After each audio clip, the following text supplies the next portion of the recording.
There are wars and rumors of wars that are leading to the potential of World War III. The Bible prophesied there would be massive unrest in the Middle East that would lead to the Antichrist and his temporary peace treaty. In Daniel 9:27, written 2,600 years ago, it says, "Then he shall confirm a covenant with many for 1 week. But in the middle of the week he shall bring an end to sacrifice and offering, and on the wing of abominations shall be one who makes desolate, even until the consummation which is determined is poured out on the desolate."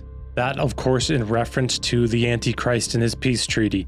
In 2 Thessalonians 2:3, written about 2,000 years ago, that says, "Let no one deceive you by any means, for that day, the day of the Lord, will not come unless the falling away comes first, and the man of sin is revealed, the son of perdition." These prophecies tell us there will be massive war and unrest in the Middle East, and that the Antichrist, a false man of peace, will create a peace treaty to end that war for a certain time.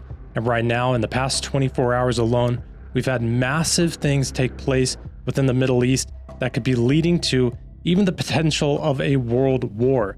Let's take a look at some of these events. Again, this is all within the past 24 hours. On October 27th, 2023, U.S. fighter jet strikes Iran-linked sites in Syria in retaliation for attacks on U.S. troops. U.S. fighter jets launched attacks early on Friday on 2 locations in eastern Syria linked to Iran's Revolutionary Guard. This is in retaliation for a slew of drone and missile attacks against the U.S. bases and personnel in the region beginning earlier last week.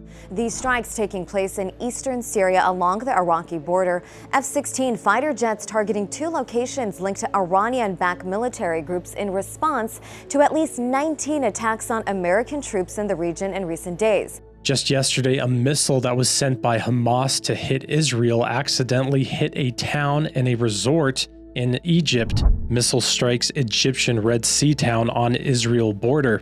This is starting to affect many nations. Of course, the United States is talking about getting involved, and even China sent an aircraft carrier to the region in case things start to escalate into a bigger conflict. China deploys warships to region amid fears of wider conflict.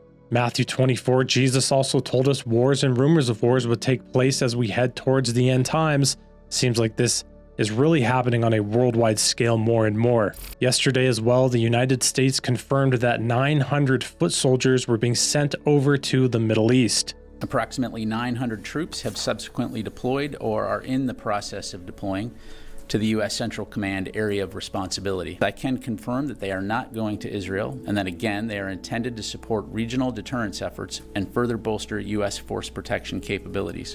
The Pentagon is saying this has nothing to do in relation to the Israel war, but let me just remind you that when the Vietnam War started, the United States first sent 3,500 Marines over there, seeming like a small deployment, but what eventually led to the mass casualties of the Vietnam War, which statistically on the Britannica website says that 2 million civilians on both sides of Vietnam ended up dying, and 1,100,000 North Vietnamese and Viet Cong fighters died as well.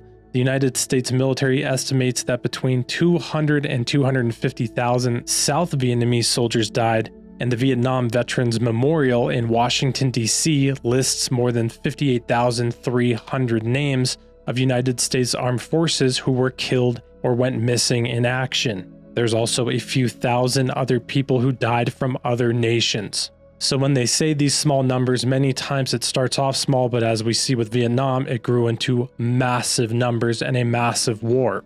Which leads us to the update in Israel. It seems that they are moving forward with a progression of foot soldiers into Gaza. The consensus of everything coming out right now says that Israel has been sending small groups of people, foot soldiers, foot invasion into Gaza and then retreating back. But again, the consensus seems on every level that they're preparing. Israel is preparing for mass amounts of troops to potentially invade into Gaza. Israel continued its penetration into the Gaza Strip in anticipation of a ground incursion. Meanwhile, the fighting in the region is expanding. As Israeli troops, tanks, and armor conducted a raid into the central Gaza Strip for the second night in a row. The IDF says it struck a number of command and control centers and Hamas terrorists. The IDF also kept up its air campaign and says it has killed a number of Hamas leaders responsible for the October 7th massacre of Jews. We're seeing massive amounts of IDF movement near the Gaza Strip. Here's a few clips of that, with the Wall Street Journal saying that the Israeli military carried out what appears to be the biggest incursion into the Gaza Strip since the Hamas attacks on Israel on October 7th. News alert overnight. Israeli troops launching what's being called the largest ground raid into northern Gaza since the war began. And moments ago, the IDF confirmed it eliminated 5 Hezbollah cells that tried to launch rockets at Israel. Officials also confirming there are at least 224 hostages being held by Hamas in Gaza, but that number could rise. The brief incursion comes hours after the Wall Street Journal reported that Israel agreed to delay a full ground invasion until the Pentagon can deploy air defense systems to protect American troops in the region. Those systems are expected to be in place later this week. All this turmoil in the Middle East and this unrest around Israel is truly setting the stage, and could be the ultimate stage where the Antichrist comes in and creates the peace treaty through all this unrest, and brings all the world truly on his same page and on his side by creating peace in the Middle East, and then all the world will marvel after the beast and follow him. 2 Thessalonians 2:9-10. The coming of the lawless one is according to the working of Satan, with all power, signs, and lying wonders, and with all unrighteous deception among those who perish, because they did not receive the love of the truth, that they might be saved.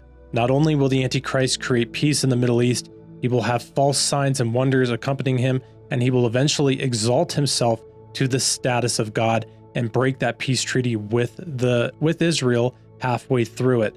So as we see massive unrest in Israel and in the Middle East taking place, we should be watching for a potential man of peace or person to come and create peace in this scenario. As the Bible prophesied it, it will come. It looks as if this could potentially be this coming to that fruition. This is a pretty cool clip I wanted to add in. It's from northern Israel, where it looks like a massive pillar of a cloud is just appearing there over northern Israel. It's reminiscent, of course, of the pillar of cloud that led the Israelites in the book of Exodus. Pretty amazing. It definitely seems like we are living in prophetic times. Let's keep our eyes open on the times, stay in the word so we're aware of what's coming. Jesus said he gave us prophecy, so we're not caught off guard. Stay in the word. I pray you all are well. Thanks for watching, and God bless.